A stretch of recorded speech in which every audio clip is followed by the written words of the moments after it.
Okay, Oscar fans, we're here with the film editor of IMDb, Keith Simanton, who has very often led our predictions, our experts' predictions for not just the Oscars, but what was it, the Indie Spirits last year? And Won Indie Spirits last year in SAG.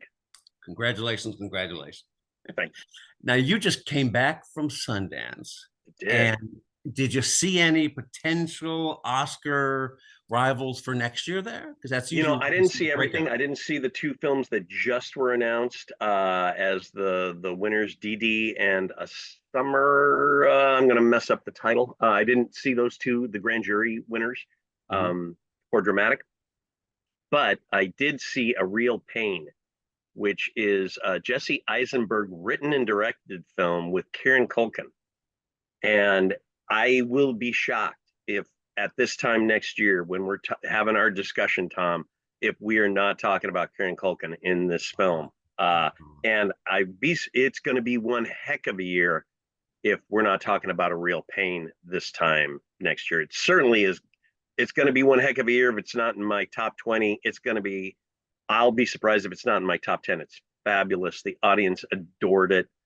The Picked buzz up by has been on Searchlight, I great believe. online, yeah, and that's where we see these little breakouts like Precious as a movie. Right, People came out of Sundance going, "Pay attention to that," right. and well, of course, it became a big contender. Right. There's a doc, Skywalkers, by Jeff Zimbliss, that is about these extreme sports rooftop acrobat crazy people that but it's about these two man and a woman that do these. They go up to the top of these extremely high skyscrapers and they hang off them. And if you have any fear of heights, you like if you couldn't do a free solo, this is worse. But it's More, very, very good, and it's an incredible story. So, wow, so those are two. that's Sundance has proven to be a great breeding ground for so many of the little indies that hustle and flow and all those things that managed to get through the Oscars and the rest of it because there was a place like Coda, Coda is perfect, yeah. Coda, another perfect example. And obviously, they just had their 40th. And it was such a Steven Soderbergh's got a great film there that also just got picked up called Presence, which is actually the entire movie is from the point of view of a ghost in a house, which Wow. sounds like it's just a trick, but it's not. It's part of the narrative, and it's Huh. and I mean Soderbergh obviously was there for the celebration of Sex, Lies, and Videotape, and it was a lovely Sundance experience, and it wasn't that cold. Yeah, that's right. Way back in the early days of Sundance put Sex Lives and Videotape on the map. That's right. They did, and vice versa. Yes, that's true. That's true. So, looking at the Oscar nominations that just came out, what's your first take on that? Well, I think what's intriguing to me, obviously, is what I've heard from just about everybody. I just heard it today from a buddy whose wife and daughter were extremely upset that Greta Gerwig, neither Greta Gerwig nor Margot Robbie were nominated in their respective categories of director and actress for Barbie. Yeah, I would And agree with that because I think it was such an innovative. I'm a real fan of the movie, and I didn't expect it to be as a, a wonderful adaptation and such an imaginative adaptation of a subject that I didn't think would lend itself well to film. So I was, I got to think, see her, and I've been a big fan of Gerwig's for a long time, Mistress America, and before that, and actually first got to meet her before she started making Lady Bird in Sundance, and I just adore her, and I'm excited for her Chronicles of Narnia and the way she was talking about that. I just got to see her at Critics' Choice, and she threaded a needle that no, but I don't think anyone else could have done. She and Robbie, because obviously Robbie was who brought her along and aboard smartly, as she yeah, is brilliant. And that for that alone, however I reacted to the movie, and there are things I love about it, there are things I don't love about it. Um, it should be lauded, and I'll show you, and I'll send this to you, but I'll put this up here if I can. This is my favorite uh, cinema image from last year, and that was those are the trash bins outside of the AMC theater where I was on a Tuesday night. I was going to see a preview of Haunted Mansion, and every trash bin was like that outside of Barbie, and it's Oppenheimer, but let's face it was Barbie. As a big portion of that, and it's we keep on having these singular events that save cinema. Maverick the year before, this Black Panther and all these yeah, but these particularly after the pandemic. And God bless them, because if we really want to still have that communal experience of going to a theater and watching film, these things have to happen. You have to have these broad reach, entertaining, and obviously Barbie certainly had a message inside of it as well. But you have to have these broad reach movies, or these exhibitors have to pay rent, for gosh sakes. That's right. If they're going to do that, that's what has to happen. They've got to sell some popcorn and some soda. So God bless Barbie. I hope, and I know this has been kind of in the zeitgeist, and I kind of hope it happens, which is the whole Argo effect. Yes, yes. Yeah, which of course, we're talking. What Keith's talking about here is Ben Affleck wasn't nominated for Best Director, and still Argo went on to win Best Picture, and in large part because he had been snubbed. It was the industry, being upset with themselves even. But of course, it was a fine film. Oh yeah, and I mean, he wasn't. He wasn't up against a bunch of schlubs, right? I mean, Ang Lee is the guy who wins that year for Life of Pi. Yeah. It's Ben Zeitlin for Beasts of the Southern Wild, David O. Russell's for Silver Linings, Spielberg for Lincoln, another no slouch guy, and Haneke for Amour. I mean, these are, so in a short list, that's not a terrible list. I mean, probably should have been Affleck instead of Zeitlin, who knows, whatever. But I mean, those movies were also nominated for Best Picture, and he walks away with it. And I love Argo. I think I'm thrilled that it won. And it had that, but it had that. Once the larger Academy gets a hold of it, it'll be interesting. It used to be a lot easier for me to predict, because it's become so international now. I think we have obviously Zone of Interest and particularly Anatomy of a Fall, which have a deep and abiding kind of through line of love for them. Zone of Interest is very hard to watch, and Glazer's has been an intriguing and brilliant director for a while now. And then Justine Triet, who is nominated for Best Director for Anatomy. Anatomy of a Fall is it's my number 13 film of the year. I don't want to denigrate or diss Anatomy of a Fall, but one could say that it's basically a French Law and Order. I mean, it's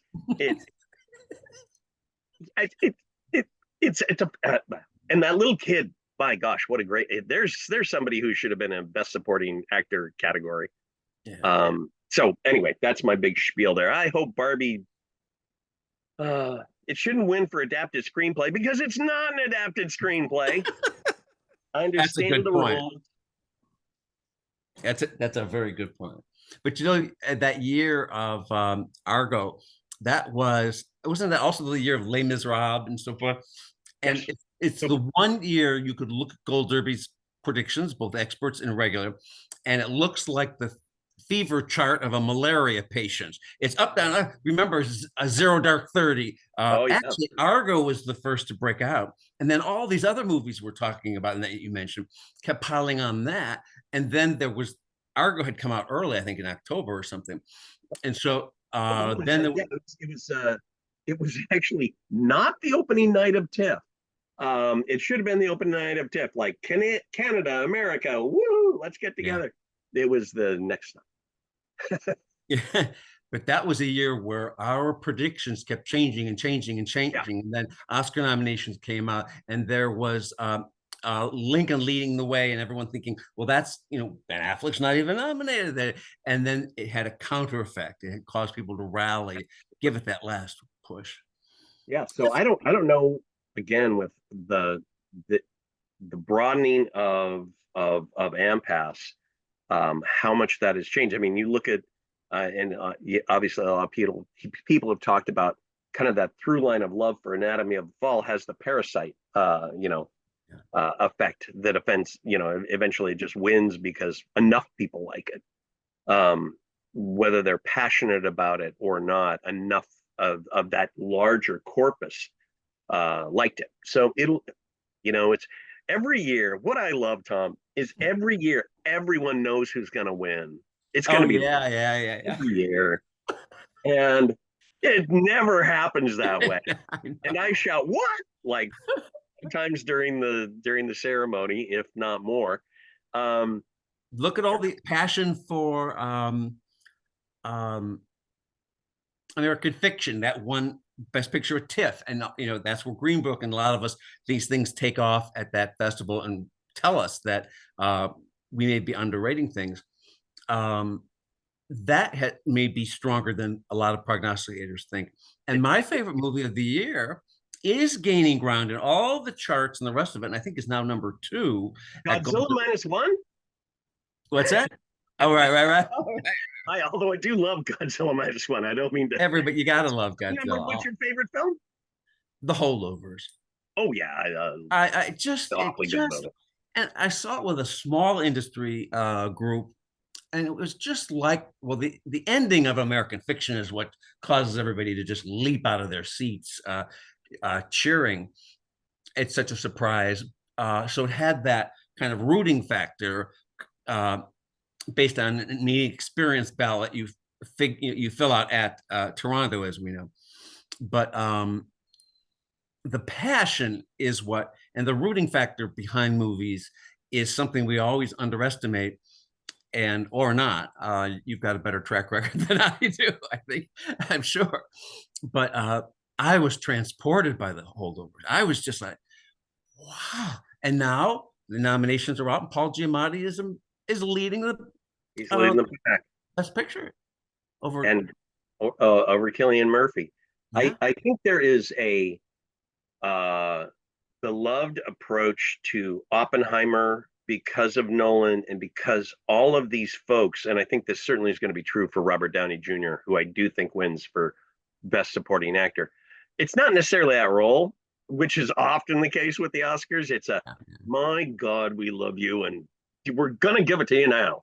Um, Poor and Christopher Nolan, all of these major movies, and he's never yeah, ever broken through. It's yeah. unbelievable. I don't mean to, and I want to get back to American Fiction, which is my favorite film of the year because I Oh, agree with you.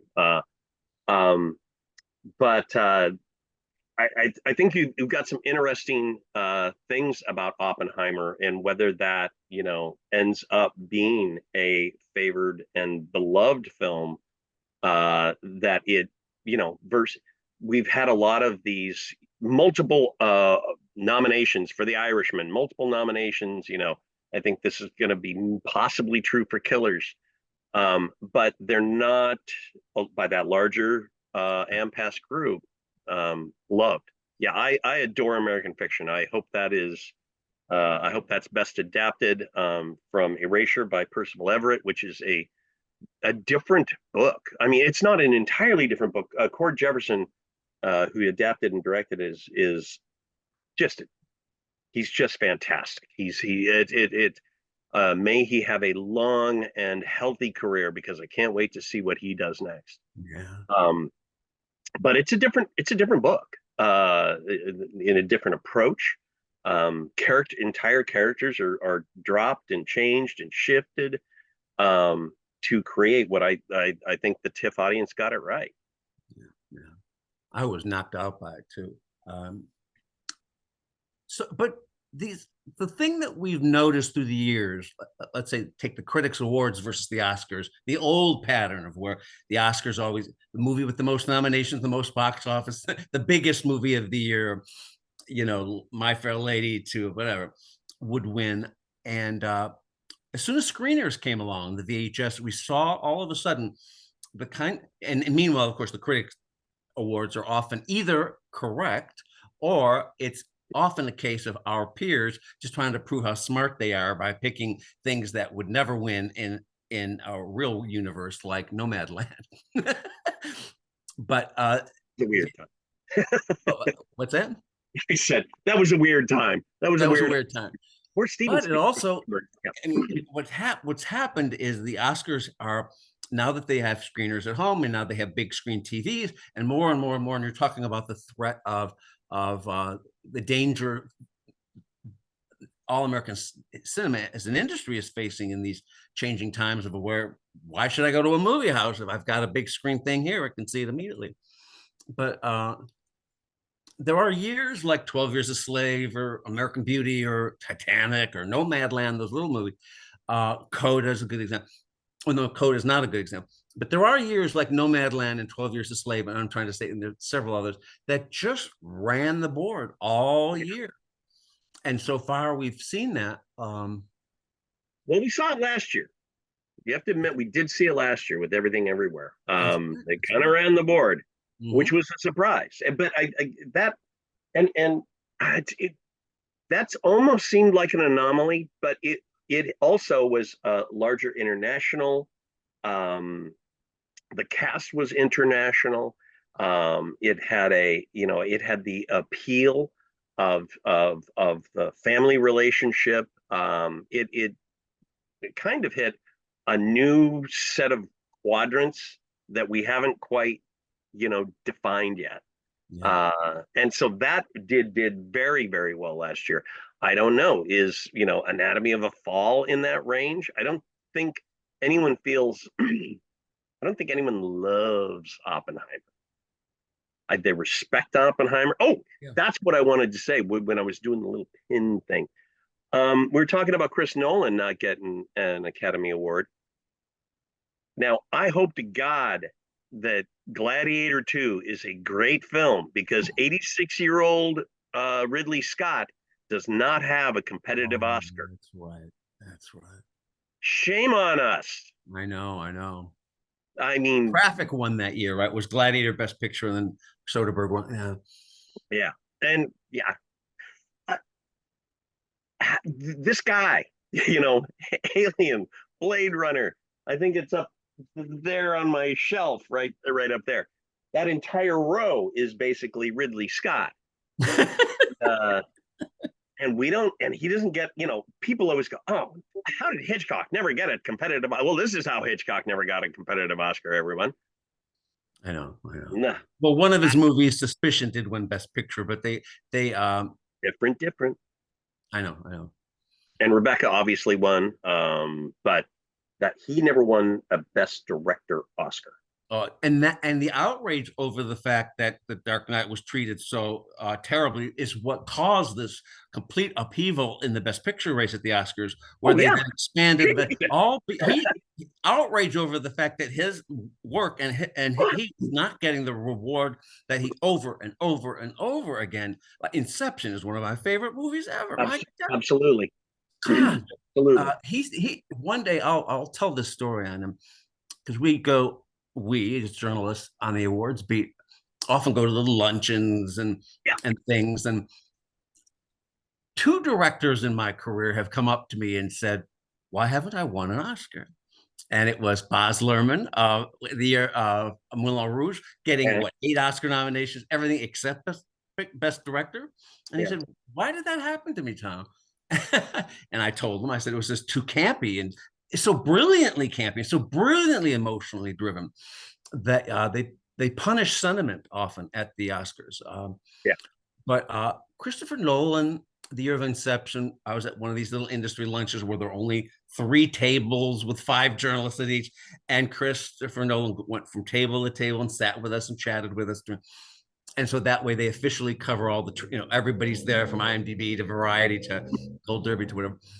And he turned to me, sitting down, and it was almost as if to the exclusion of the people at the room. And he said, "Why have I never won an Oscar, Tom? What do they have against me?" And I said, "It's not that." Yeah. They're not specifically picking on you. It's just an assumption that this guy must have an opposite. You have so consistently made big immortal things out of even commercial films and proven, like The Dark Knight and Inception, that you can be a master of all that. I imagine at some point in the past there has Steven Spielberg has taken him aside and said, Oh yeah, "It's coming, buddy. I know, I know. Don't worry." It's because I mean, you want to talk about? I think when Spielberg got his Oscar, he was like, "This is the first drink after a long drought, or Right. the drink That of was water." Schindler's List, right? I know. Schindler's List, because he was too commercial. Yeah, Nobody yeah. was. He was never going to win an Oscar ever. Mm-hmm, mm-hmm. And so hopefully he's giving him some balm, some salve to, like, nah, it's okay, Chris. They'll give it to you for Son of a Woman too, and you make Oh, the by the stuff way, you anybody win for. watching here wants to know what we're laughing at is, of course, Al Pacino won his only Oscar. Wait, no, he won that for Dog Day Afternoon, remember? Or no, it was Godfather. No, Godfather 2. No, wasn't Scarface.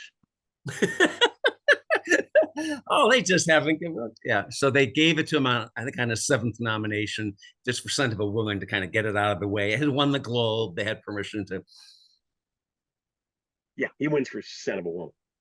Oh, that movie's unwatchable. I have not seen it since it came out. I could be being very unfair to Son of a Woman.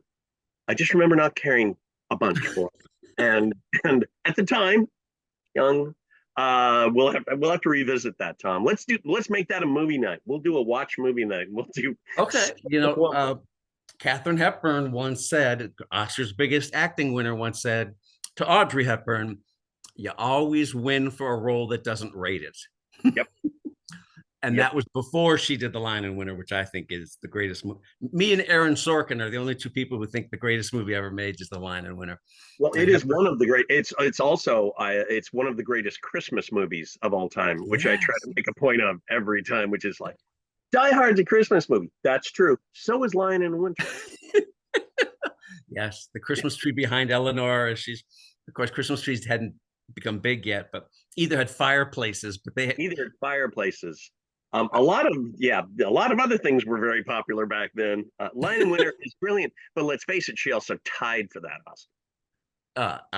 and she is my favorite actress of all time, and we know about the Oscar outrages of that. And Barbara Streisand was such a big force in pop culture everywhere. Her album won, people won Record of the Year and all these kinds of things. And even before her first movie came out, Streisand, the Academy just let her in, even though she had never publicly made a movie that had been released. So she voted for herself, and it resulted in a tie between Hepburn and Streisand because of Funny Girl. So if you say shame on you, Academy, for letting her in before any movie had been released, we understand that it was like almost inevitable. But Really, Tom, when we say shame on you, Academy, aren't we saying shame on us? yes, yes. But Because this is that tie you're talking about, and you're hearing this from a Hepburn fanatic. I forgive that. I think it was almost the right answer. I do too. Those are great performances. Yeah, If there's going to be a couple on the blocks, that's a good one. yeah, I agree. Well, we're not talking. Now we drifted into the past, Tom. But we haven't talked about Killers of the Flower Moon, which is Okay. we've got to get. That movie was one of the early favorites among the Yeah. Oscarologist community. I was bowled. I was so bowled over by viewing the movie.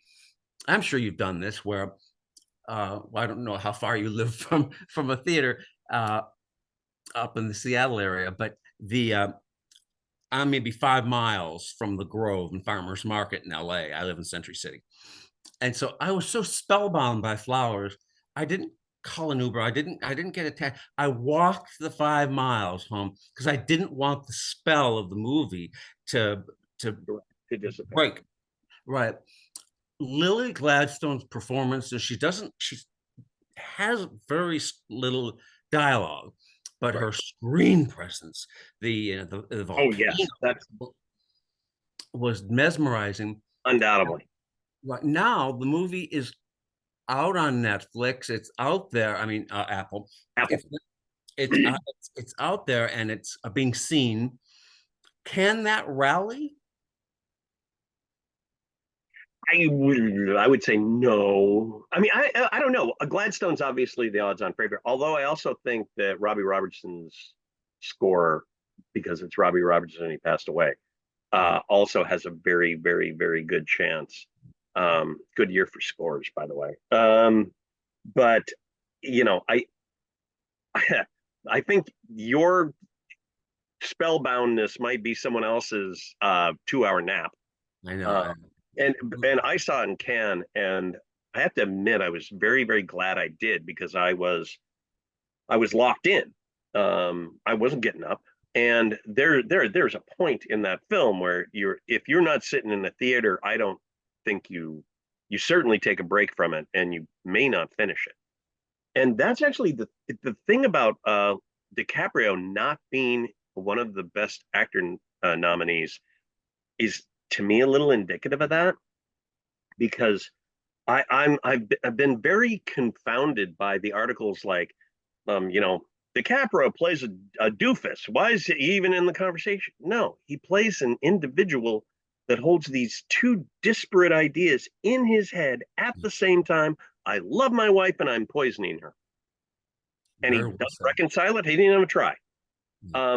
I think in that, there's so many good things about it. That final radio encapsulation, which I think is just brilliant, a brilliant device. It's Yeah, yeah, frankly yeah, it's yeah. a brilliant And the device. movie with yeah. Um, but the fact that he's not one of our nominees. I don't think I had predicted. I think I kind of knew that. He's playing, not a heroic role, and that the Oh race God, was he's so even crowded. I know, I know. a normal human being. However, he has a certain, I don't know, a certain empathy to him, as most people eventually, your sympathy to him that you eventually have. But the fact that I think people overlook this idea that I think is actually foundational to that to the understanding of the movie, which is that I have these two disparate thoughts in my head at the same time, and I don't even try and reconcile them. Yeah. Oh yes, I'm poisoning her, and I love her very much. And to underscore your point, the moment that so knocked me out was when it finally dawns on her and she leans back on a pillow and her head almost goes over past the pillow, and these spooked blackened eyes from these injections she's getting. The realization is you see through her eyes that she now knows what's going on, and she's just going with it because she loves this man, and maybe she could be wrong with a suspicion, blah blah, all of, and that look of her Yeah, going back, going, I to me at now that get it. point, she well knows. She just wants him to say it, because she knows he's such a clod that he can't. He or that he it, she wants to break through and get him to make that realization that you are doing these things. Just tell me the truth. Um, and he can't. He doesn't even know how, Yeah. because he's lied so long. Oh gosh, there's a lot to that movie, but yeah, but it's also a lot of movie. So I don't know. I think Gladstone's the best. Gladstone and Score are the best shots for Flower Moon. The fact that Lily took the chance, or her FYC team took the chance that she should go move, we've presumed she would be in supporting before people had declared categories. We start predicting the Oscars, everybody, in August of the year before. Yeah, We start, and so I had her winning because I didn't think Poor Things would hit with the larger groups as well as it has. I love Poor Things. I love it unreasonably. Um, but I had her winning for quite a while in Best Actress because I thought that was where she was going to end up just by the dint of she is the fulcrum around which that whole thing moves. Now, we got Emma Stone, we've got um I'll tell you, what it was sadly probably because it's a wild and woolly thing, and I love it. That probably goes home, zeroed out is Maestro. Maestro's probably. yeah. Um and that reminds me of the year of Warren Beatty with Reds, where I think he was nominated for everything, writing, directing, and Chariots of Fire, snuck through. And so it may have hurt Bradley and the movie that he is doing such a good job showing off his multi-hyphenate skills that he could have dissolved some or spread out some of his support.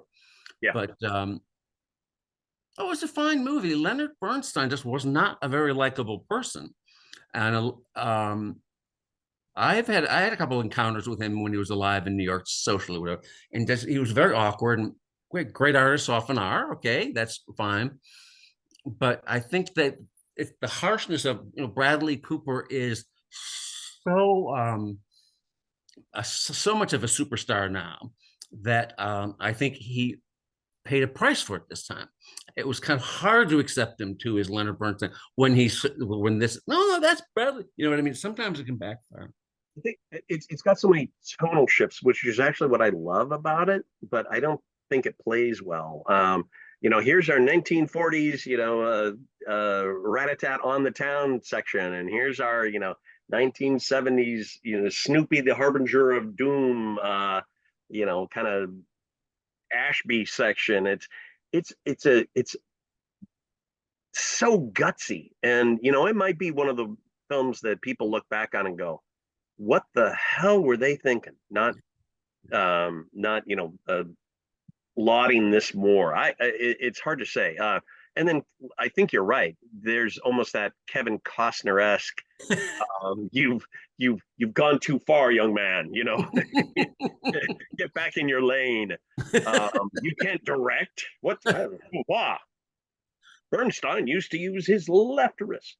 I don't know, but I think it's got too many tonal shifts, and I do have to admit there is a sequence where an individual is not well in Maestro, and I'm trying to avoid spoilers. And it was going on a bit, and I actually thought, oh, come on and die. Yeah. And one of those people is nominated, which I didn't think was going to happen either. Carey Mulligan's nominated for Best Actress. That was that was a borderline thing. It could have gone either way, even though she's a darling of the film critics and the Hollywood crowd. She's fantastic. I just I was surprised. I also was very surprised at Nyad, which I think is one heck of a good movie. It is, yeah. And Jodie Foster is so good. They're both really quite good. It's surprisingly. You know what my big disappointment of the year was? And I knew it was going to happen because it's always happened to The Color Purple, whether it was the first Color Purple or it did a little bit better at the Tonys when it was musicalized, and now it's been musicalized and featurealized. But I was very impressed by it. I knew it was not going to do well in the awards, but a little bit of me inside was saying, "Come on, at least the crafts." God's sake. No. Yeah, I kind of thought the crafts a little bit more. That's for sure. Skunked that. Got one nomination. Yeah, Daniel Brooks. Gosh, I had a tough time with that, and I love musicals. I adore musicals. Although I have to admit, I didn't know this when I had a kind of a window where I wasn't listening to a couple of years. Just wasn't listening to what was coming out of Broadway, and this was one of them. So I wasn't, for example, when they did Dear Evan Hansen, which is horrible. Well, the movie? No, it's I not. didn't even see the movie. Yeah. Oh, yeah. Well, see, nobody did. But they took a lot of the good songs that Pasek and Paul did from Dear Evan Hansen and they threw them out. Yeah. Wow. And it was like, no. Now, I don't know if that happened with The Color Purple. That's my ignorance. That's on me. But things did not seem to gel for me. I admired it, and obviously, like you said, the crafts. By gosh, it should be all in there. Yeah. You would think it would have gotten more love than it did, but I mean, it's a hard thing to make into a musical. Yeah. What upsets do you think out of the nominees could happen? And I'm going to go back to your Robert Downey Jr. presumption, just like everybody else, all of us. I think I've even got him leading there. But this is a case of where Willem Dafoe could pop through for Poor Things, right? I mean, they love. You don't think He's so? nominated. Oh, it Mark isn't. Oh, I'm Ruffalo stupid. could. Oh, okay. Mark Ruffalo could. Or I'll Or tell Mark you what, Ruffalo. Yeah. because they're I mean Mark Ruffalo. That is a Lee Marvin Cat Ballou performance. That is such a brilliant comedic performance. It's just beyond. I'll tell you, my big upset would be, and I have her there now, America Ferrera for Barbie. Wow. Wow. I know it's a short role. It's actually not that short of a role. I shouldn't say it's a short role, but it's, everyone kind of focuses on this one, monologue. But I will tell you what, any individual that I've talked to of the distaff persuasion, who I've even kind of carped about that monologue, will go, no, no, no, no, no, no, no. And again, Beatrice Straight, 5 minutes, she has one monologue to William Holden. Boom, she's in. Shortest winner of the winner of Best Supporting Actress with the shortest amount of screen time. I think America Ferrera could do it because many, many, many, many people love that moment and cherish it as one of the best moments. And it's going to be one of those moments when 10 years from now, when they're doing Oscar, retrospectives, that's going to be one of them. I think. Yeah, that category is fascinating because Divine from the Holdovers is such a wonderful surprise, and how they take her story arc and give her the last word is often just like Monique in Precious, just defiance alone. I was raised in journalism initially in the magazine industry. And when we would have to write cover lines for major publications at the Hearst Corporation, there was actually a thing on our checklist for management that defiance. Make sure you put the word that you have some form of defiance in on cover lines. Really? Yes. And if you look back through supporting actor and supporting actress, where the defiance is why Beatrice Straight, she stood up for herself finally and just broke your heart. And that was just boom. That could be the case with Lily, where she has such little dialogue but major screen time.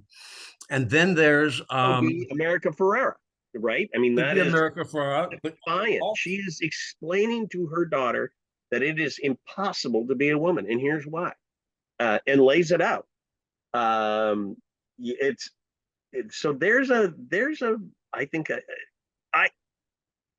Divine Joy's performance is so understated and lovely, and she might be probably the one where it's a done deal. Yeah. But I don't know. I think, like I said, and America Ferrera is pretty beloved and kind of wonderful and been around a while. I don't know. I don't think this is over. I think this is one of those. No, it's not. It's wide open, that race. Yeah. Yeah. There was a point when, gosh, it had to be Sylvester Stallone for Creed, right? That was over. We're done. And then the man who says the fewest words among the nominees ends up winning. Yeah. Yeah. So it's always, that's the thing. I don't know. I I will have people go, "Oh, you didn't do so well last year." I'm like, "Okay, you try it." Exactly. And try it 6 months ahead of time, or 8 months ahead of And actually write it down. Don't tell me retroactively time. I you know. would have That's done why because Gold Derby, everybody's predictions dating back historically, um, are there, because I believe it's when we get things wrong, it's as important for us, looking back historically oh, on yeah. movies. A good example of this is, oh come on, the Angelina Jolie Pacific. I think her directorial debut was one um, un, unforgettable, un, or Unbroken. No, Unbroken. Thank you. That Broken. was the name of Yes. it. And boy, right at the start of the year, everybody just all of our experts just said it's just give it to her. And they Oh even yeah. said Oh that in many cases when yeah. after they'd seen it. So it wasn't a judgment on the film so much, but the presumption was there that we know how much. Now you've got to help me. The Steven Spielberg Washington Post, the Ellsberg Right, movie. right, right, right, right, right. I Everyone love at that. It was the everyone at the post. beginning. Post. Everyone had the post. Oh, I Everyone know. had Meryl Streep. Everyone had Tom Hanks. And then we watched it. It's good. And she has a couple of I monologues didn't in say it there. wasn't good. Yeah, it's just But we have to remember at all times what you just said, Keith, about you go back and try to look at that. I don't know if the stat still holds up, but I look back to the years, because you've been with us for since the beginning, right? And the kind of core group of us who've been making predictions now. Gold Derby's 20 years old, by the way. We started featuring. so am I. Me too. Me too. The Um, child prodigy. but do you know, Keith, that when we come out with our first batch of predictions in August, just take the top acting categories and director and picture. Our predictions then turn out to be 50% true, even when we haven't seen the movie. Yeah. Wow, isn't that shocking? I mean, there's some years, Monique just broke out at Sundance with Precious, and she was going to sweep. You just knew. I'm gonna when we start open this up in August, I'll be darned if Kieran Culkin for A Yep, Real yep, Pain isn't one of my best actors. yeah, yeah, I'd be shocked. yeah. Patricia Arquette, and a lot of it has to do with the Yeah, shrewd Boyhood. category Boyhood's placement. a good example as Yeah. well. I mean, if Patricia Arquette wasn't the lead actress of Boyhood, who was? But having the humility to go supporting was brilliant, and of course, she swept every award. And Lily Gladstone might have regrets looking back if somebody topples her. But it's at the Oscars. Remember, you don't need any reminder on this, Keith, but viewers and listeners might. Is that you declare your own category at SAG or the Golden Globe, or you say no, I'm going this category, and then you have an experience like Kate Winslet had, where she thought Revolutionary Road was her big Oscar movie, and then she had been pushing the reader down to supporting. But when it got to the Oscars, where you don't declare a category, you can declare all you want. They're going to put you wherever they want to, and then all of a sudden, of course, Kate Winslet wins for the wrong movie theoretically. If you look back at our predictions earlier on, it's fascinating. This is an award that the reason we love it so much is that it's the industry tattling on itself. Mhm. Look at, I think the classic example of that is Russell Crowe. Master and Commander had, I think, 10 nominations, and everybody was nominated except the Master and Commander. Right, right, Russell Crowe has not been nominated right. since. That's right. And that occurred right at the time of his misbehaving, like throwing a phone at a hotel clerk. There was the BAFTA incident where they cut off his acceptance speech, and he had a showdown with the producer, the Yeah. director. And Well, that's when we first heard about him. I'd I met know. him times before that, and he was like, "Oh, hello. I guess I'm not going to mess with you, big, large Australian person." Yes, yes.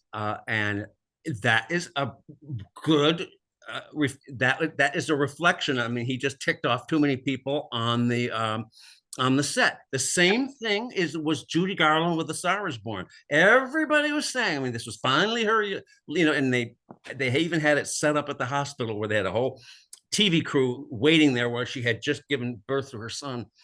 And they said, and the winner is Grace Kelly, not Judy. And of course, Grace had several big movies that year, like Rear Window, a couple of other things. And she won for Country. Country, yeah. And that was also, that hit a lot of Oscar buttons, like The Long Suffering Wife. Marcia Gay Harden had essentially the same role, and alcoholism. Exactly. Having to act with Bing Crosby. There's a whole bunch of things. Yeah, but Judy Garland had through her substance abuse issues and her own wrestling with her own demons, had just left too many people on the set waiting. People were really ticked off at her in the industry, and that's why that happened. And if you look over at the Emmy Awards, who's the biggest loser of all time, if you think in terms of just historic scale, is Jackie Gleason. I was like, I don't know who's the biggest. Angela Lansbury technically has the most with them, but a lot of those were Murder, She Wrote things were rather commercial performances. But Jackie Gleason is the number one biggest loser at the Emmys. And his comic sidekick, Art Carney, won 5 or 4. So I interviewed actor. What? Yeah, he won Best Actor at the Oscars. Yeah. But I interviewed Marilyn, his Gleason's widow, after his death, and I asked her about the snub. He called himself TV's Great One. That was his own nickname for.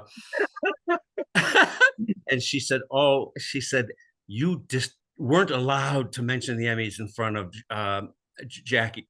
She said, do you know every time he left this house to go over to see Art Carney, she goes, I had to call over there and tell him, Art, Jackie's out. He shoved those those Emmys into a closet as fast as he could and all of a sudden showed up.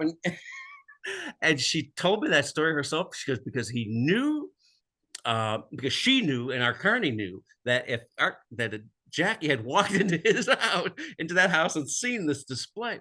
And the same reason was for Jackie Gleason, and that was he was an alcoholic, and he wouldn't rehearse, and he left everybody dangling. But he made magic, and he made TV history. I mean, you want to talk one of the biggest snubs of all time? Let's talk about him not being nominated for Best Supporting Actor as Sheriff Buford T. Justice in Smokey and the Bandit.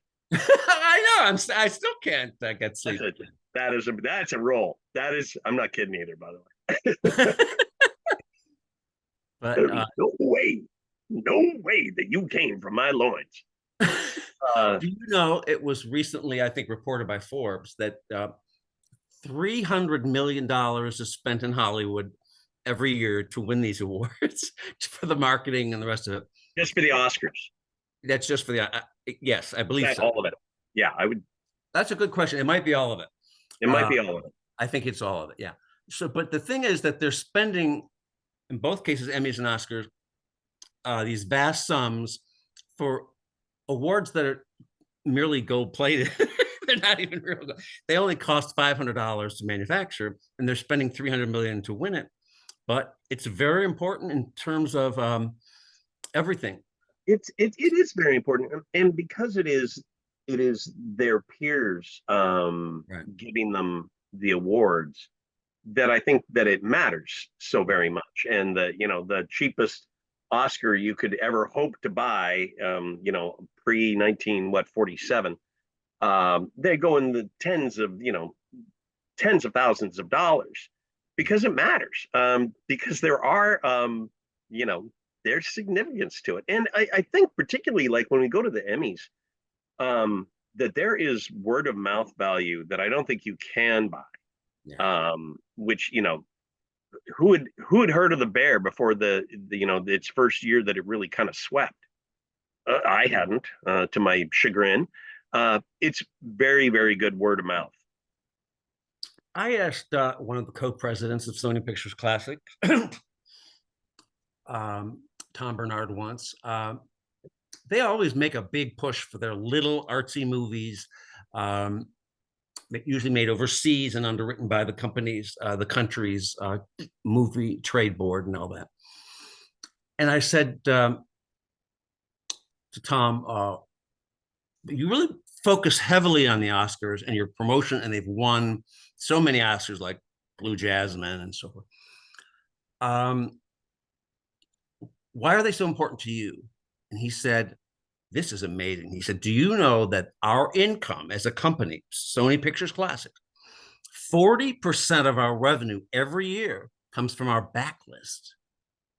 He said, so remember when Turner was made, into the J.W. Turner British artist movie, they didn't end up doing well at the Oscars, which I was surprised. But it was that year that he and Tom and I were having that conversation, and he said, now, if Turner had broken through, was that the actual name of it? Yes, I believe it was Turner. Was it Turner? I forget, but that's a good example. He was saying is Timothy that Spall, Timothy Spall, and it was Mr. Turner, wasn't it? yes, yes, yes. So he said, if that breaks through, whatever, he said, that's now your Oscar homework. That's now history's homework. What we're doing, he said, if I can get my movies, even just a nomination, he said, that is, you have to go back some future day, the future civilization, and now you have to see it. And he said, and since our backlist generates 40% of our income, he said, the Oscar is essential to break through in there. I think that's kind of ridiculous, though, because Tom, who buys DVDs anymore? I know. Well, I do, clearly. But yeah, no, I entirely buy that. When they're licensing content out and they can go Oscar nominee, it's got to be good then. Yeah. I got to license that. It's a yeah. And then obviously folks love to catch up. Folks love, I mean, I am just now having people go, okay, I got to catch up before the show. What do I have to watch?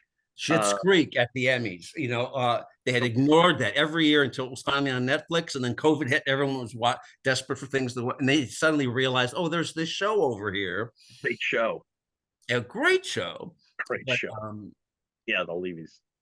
So yeah, I think we've got another year where we're all gonna know who wins until the person who wins, and then everyone will go, yeah, I knew it was gonna be them. Well, let me wrap up with this final thought, which is we've had about 100,000 people predict the Oscars over the years. We didn't introduce that functionality to where you, the user, we would make our predictions right in the earliest years. But, oh God, what is it, about 12 or 13 years now that we've been doing predictions. And if you look back, out of all, we have at least 10, 20,000 people predicting these awards. And if you look back at just taking the Oscar votes in the Gold Derby databank over the years, we have had 100,000 people predict, and only one person's ever had a perfect score. A dentist in New York. So yeah, everyone out there, we tend to get about 75% right. Wait, a perfect score for the Oscars? The Oscars to win every single category. I've had a couple of perfect scores for the Independent Spirit Awards. Yes, that's right. Yeah. But yeah, the Oscars, no, I always miss a couple. Damn it. If I'm at a dinner or something, I was jab my fork into my thigh and grind it around. I knew it was going to be. I'm still angry at myself for not picking Billie Eilish for that horrible Bond movie, because I knew it was going to be her. And at the last moment, my son and his girlfriend at the time were singing the Encanto song, Bruno. Oh, and I'd heard it so often, that this is this huge hit, and I was like, switched at the last second like an idiot. Oh, those are the predictions that always kill you. I had a good reason, right? Tell me I had a good reason. Yes, you did, Keith. But we're still talking about the most pampered, egotistical people in the world, the Hollywood community. I thought you were talking about me. Oh, okay. But no, who has everything. I remember, it used to be that good-looking men could never win the Oscar, but good-looking women always won. And now in recent years, that bias has gone away. And Matthew McConaughey and DiCaprio and everybody can win. But look how long it took Paul Newman, right? It wasn't until his 60s, and after 6 or 7 nominations where he'd been snubbed, he didn't even bother to attend the Oscar ceremony, even though he and everybody in the world knew he was going to win for The Color of Money. He told the Associated Press, they had their chance many times. The Oscar is like chasing a beautiful woman. If she doesn't ever turn around and show any interest back, you're a fool for continuing on. He says, so I'm staying home this year, even though I know I'm going to win. Yeah. I mean, however, Lauren Bacall, for God's sakes, not that. I know. That still is a kind of a crime. Although mirror has 2 faces. Never mind. But now we're actually this would be my final thought. Never forget that arguably the 2 greatest actors who ever lived and ever made movies, Peter O'Toole and Richard Burton, went to their grave as Oscar's biggest loser, leaving behind Goldie Hawn, who has an Oscar, red buttons. I mean, you know what I mean? So, and there was a case of both in O'Toole and Burton's case because of their bad boy antics. I think when Jon Stewart was hosting the Oscars, when the musicians for Hustle and Flow had won. Mm-hmm. Oh, for I'm out here for pimp. Yeah. And he comes out and he goes, "All right, for you keeping score at home, I'm forgetting the name of the musicians." He goes, "They've got 1. Martin Scorsese, 0." Yep. Looking forward to seeing him come back. At that point, I mean, think about that. The Oscars named a rap song Best Picture before a rap song had ever won even Record of the Year at the Grammys. See, and if you count Eminem's song, Lose Yourself, there are 2 rap songs that have won at the Oscars, right? Or maybe even more. A little bit out of my expertise, but yes. I'm also really surprised that Dua Lipa didn't get nominated for Dance the Night Away for Barbie. Yeah. Unless that wasn't eligible for some arcane reason, which is that I'm unaware of, which is why Barbie is an adapted screenplay, because the characters already existed.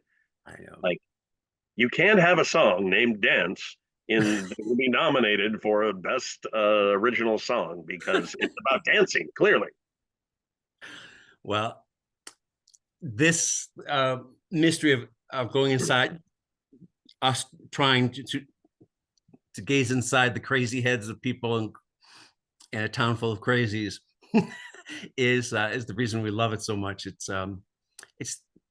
show business's ultimate reality TV show, of where we get to see our gods and goddesses win and lose just like the rest of us in life, and they're not used to that. And this is live time, and you can see Jennifer Lawrence stumble on a step on the way up there, and you can see Hilary Swank not thank her husband and get outraged by him, about whatever. I don't know if you were, and I know we got to end it, but I don't know if you were one of the few that endured the Golden Globes this year. I loved the show. I loved Jennifer Lawrence going. And of course, she was always a good sport and a good egg about it, of course. But just that whole, I wouldn't want to sit in an auditorium where I'd lost at 40 minutes ago. Ugh, no, thank you. Anyway, thanks, Tom. It's always good to talk to you. We'll pick this up as the Derby keeps going, because there's always a twist, a turn, and lots of ponies that take a tumble. Yep. Good luck on your predictions this year. I'm going to steal all of yours this year. Beware. Bye, Tom.